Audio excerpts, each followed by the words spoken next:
Hello everybody, welcome back. So in the previous video, I walked you through these math operations and Python variables. Just an introduction, good place to get you started. Now, what I want to show you is, remember what I said, these are Jupyter notebooks. So the file that is stored is a Jupyter notebook type of file. But I like to do this also on Spider, and Spider actually is expecting a Python file. As you can see, the name of the file right here is IPYNB.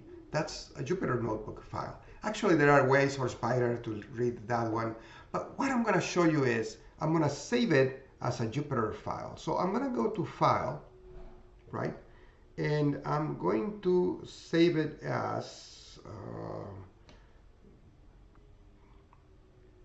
Python. Actually, so I'm going to download it as Python. So I'm going to go to Download and choose Python right here.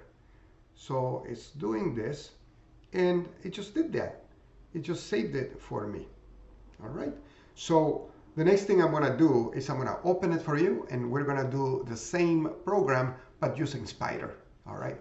So you get familiar with both tools, Spider and Jupyter. You should be very capable of doing whichever you want to use. Use whatever you want to use. I personally end up using more of the Jupyter Notebook than any other tool because it's so nice and clean.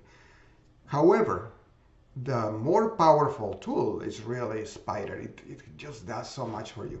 Anyway, you'll see that in my next recording. All right? You take care now. Bye-bye.